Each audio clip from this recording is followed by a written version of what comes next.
श्री स्वामी समर्थ. स्वामी महाराज तुमच्या सर्व चांगल्या इच्छा पूर्ण करो ही स्वामींच्या चरणी प्रार्थना करते आणि आजच्या या नवीन व्हिडिओला सुरुवात करते. दसरा किंवा विजयादशमी हा सण 2025 मध्ये वार गुरुवार 2 ऑक्टोबर या दिवशी साजरा केला जाणार आहे. नवरात्रीचा हा 10वा दिवस मानला जातो. या दिवशी देवीने महिषासुराचा वध करून धर्माच्या विजयाची स्थापना केली. तसेच भगवान श्रीराम यांनी रावणाचा पराभव करून सत्याचा विजय साधला अशी परंपरा आहे. म्हणूनच दसरा हा सत्य, धर्म आणि विजयाचे प्रतीक म्हणून मानला जातो. या दिवशी शस्त्रपूजा, वाहन पूजा तसेच आपट्याच्या पानांची देवाणघेवाण करून ती सोन्याचे प्रतीक मानली जाते. दसऱ्याला सोने खरेदी करण्याची परंपरा ही बहुतेक ठिकाणी आपल्याला आढळून येते, कारण सोने हे समृद्धी, ऐश्वर्य आणि शुभतेचे प्रतीक मानले जाते. असं मानलं जातं की या दिवशी खरेदी केलेले सोने अथवा नवीन वस्तू घरात मंगल, यश आणि लक्ष्मीचे आगमन घडवून आणत असतात. त्यामुळे बहुतेक ठिकाणी सोन्याची खरेदी, चांदीची खरेदी ही दसऱ्याच्या दिवशी केली जाते. त्यामुळे अनेक जण या दिवशी सोने, चांदी, दागिने, अनेक ज्या शुभ वस्तू आहेत तर त्यांची खरेदी करत असतात. पण आत्ताच्या या सध्याचे सोन्याचे भाव बघता प्रत्येकालाच सोनं खरेदी करणं इतकं शक्य होत नाही. त्यामुळे आपल्याला गुरुवारी दसऱ्याला सोन्याऐवजी ही एक मौल्यवान वस्तू जी आहे तर ती आणायची आहे. ही वस्तू जर आपण आणली तर आपल्या घरामध्ये अखंड लक्ष्मी नांदेल, मुलांच्या अडचणी कायमच्या संपून जातील, रातोरात नशीब चमकून उठेल असा हा प्रभावी उपाय आपल्याला करायचा आहे. हा उपाय कसा करायचा याबद्दलची संपूर्ण माहिती आज या व्हिडिओमध्ये मी तुमच्यासोबत शेअर करणार आहे. त्यामुळे तुम्ही हा व्हिडिओ स्किप न करता शेवटपर्यंत नक्की पहा. चॅनलवरती नवीन असाल तर सबस्क्राईब करा आणि असेच माहितीपूर्ण नवनवीन व्हिडिओ पाहण्यासाठी बेल आयकॉनलाही प्रेस करा, म्हणजे जेव्हा कधी मी नवीन व्हिडिओ अपलोड करेल त्याचं नोटिफिकेशन सर्वात अगोदर तुम्हाला भेटेल आणि तुम्ही एक पण व्हिडिओ मिस करणार नाही. त्याचबरोबर कमेंटमध्ये जय माता लक्ष्मी लिहायला अजिबात विसरू नका, जेणेकरून माता लक्ष्मीची तुमच्या कुटुंबावरती, मुलांवरती अगदी भरभरून कृपा होईल. दसऱ्याचा जो विजय मुहूर्त आहे, म्हणजे दसऱ्याची पूजा जी आपल्याला करायची आहे तर ती शास्त्रानुसार बघायला गेले तर ही अतिशय शुभ मुहूर्त आहे. 2:12 ते 3 वाजेपर्यंत हा शुभ मुहूर्त आहे. या कालावधीमध्ये तुम्ही दसऱ्याची पूजा करू शकता किंवा शास्त्रानुसार दुपारी 1:30 ते 3:30 दरम्यान सगळ्यात योग्य वेळ आहे, जेव्हा तुम्ही सोने खरेदी केल्याने अधिक शुभता मिळू शकते.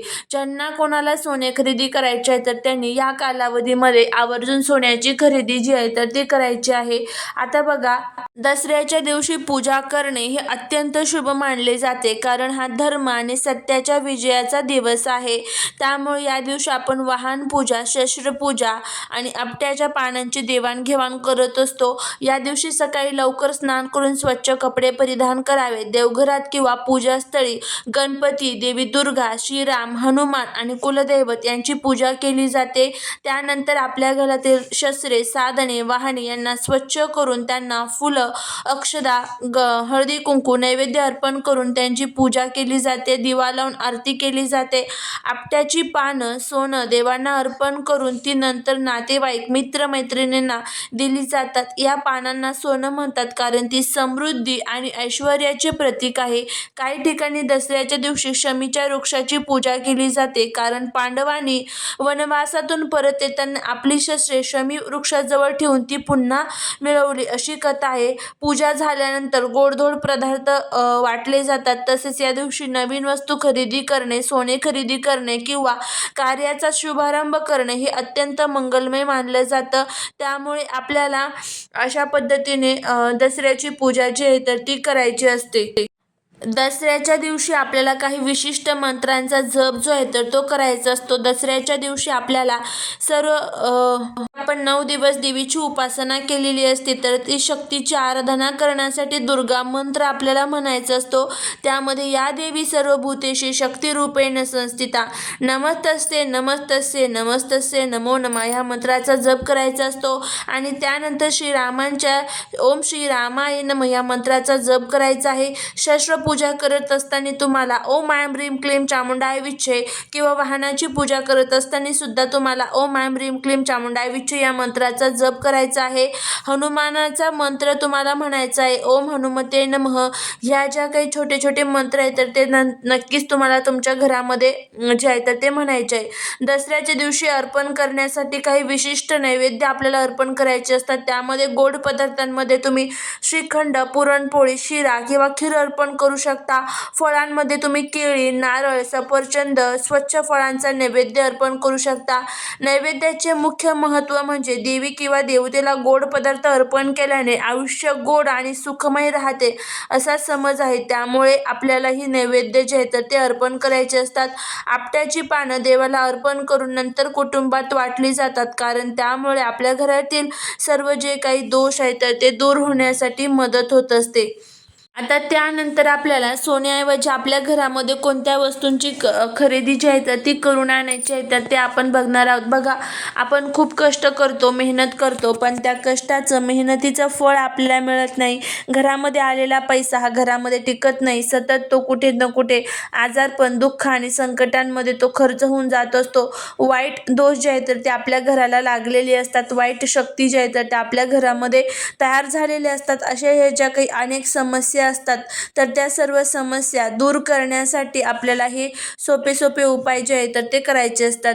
पृथ्वी तलावरती या दिवशी जी सकारात्मक ऊर्जा असते तर ती रोजच्या तुलनेमध्ये सहस्रपटीने जास्त प्रमाणात कार्यरत असते आणि या तत्वांमध्ये ज्या वेळेस आपण काही उपाय करतो त्यावेळेस त्याचे अजून चांगले फायदे हे आपल्याला होत असतात. तुम्ही खूप कष्ट करताय पण तुमच्या घरामध्ये काहीतरी दोष तुम्हाला जाणवत असेल, भांडण, कटकट, वादविवाद हे घरामध्ये होत असेल, त्याचबरोबर पती पत्नीमध्ये एकोपा, घरामध्ये शांती राहत नसेल तर या दिवशी हे छोटे छोटे उपाय जे आहेत तर ते आपल्याला करायचे असतात. तर आता तुम्हाला काय करायचं आहे, या दिवशी सकाळी लवकर उठायचं आहे, त्यानंतर स्वच्छ आंघोळ करून घ्यायचे आहे, आपली रोजची देवपूजा करून घ्यायची आहे आणि तुम्हाला एक तांब्याभर पाणी घ्यायचं आहे. तुमच्या आजूबाजूला जिथे कुठे शमीचं झाड असेल त्या शमीच्या झाडाजवळ तुम्हाला जायचं आहे आणि तिथे गेल्यानंतर तुम्हाला त्या शमीच्या झाडाची 3 पानं जी आहेत तर ती तुम्हाला तोडून आणायची आहे आणि पाणी, दिवा वगैरे त्या झाडाला तुम्हाला अर्पण करायचं आहे आणि 3 पानं तोडून आणायची आहे. ती नंतर तुम्हाला तुमच्या देवघरासमोर घेऊन यायची आहे आणि देवघरासमोर आपल्या जिथे महादेवांचे शिवलिंग असतं तर तिथे तुम्हाला 1 पान अर्पण करायचं आहे. 1 पान तुमच्या जे घरामध्ये लक्ष्मी देवीचा फोटो असतो, मूर्ती असते तर तिथे अर्पण करायचं आहे आणि 1 पान हे आपल्या कुलदेवीला तुम्हाला अर्पण करायचं आहे. अशा पद्धतीने हे 3 पानं तुम्हाला तिथे अर्पण करायचे आहे. त्यानंतर तुम्हाला तुमच्याच घरामध्ये बसून ओम ऐं ह्रीं क्लीं चामुंडाय विच्चे या मंत्राची 1 माळ जप करायचा आहे. देवीला प्रार्थना करायची आहे, तुमच्या घरामध्ये जे काही दोष आहे तर ते दूर कर, तुझी कृपा अखंड घरावरती असू दे अशी आपल्याला प्रार्थना करायची आहे.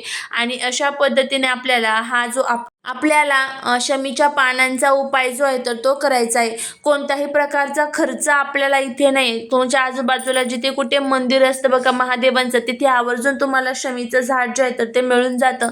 पण जर नाहीच तुम्हाला शमीचं झाड भेटलं तर तुम्हाला काय करायचं आहे की नर्सरीमध्ये शमीचं झाड जे आहे तर ते विकण्यासाठी ठेवलेलं असतं तर ते तुम्ही विकत आणू शकता आणि एखाद्या मंदिरामध्ये तुम्ही ते लावू शकता आणि त्यानंतर त्याची पानं तोडून तुम्ही तुमच्या घरामध्ये वापरू शकता.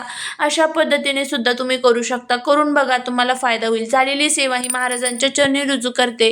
व्हिडिओ जर आवडला असेल तर लाईक, शेअर आणि सबस्क्राईब करायला विसरू नका. भेटूया पुढच्या एका छानशा नवीन व्हिडिओत एका नवीन माहितीसोबत. श्री स्वामी समर्थ.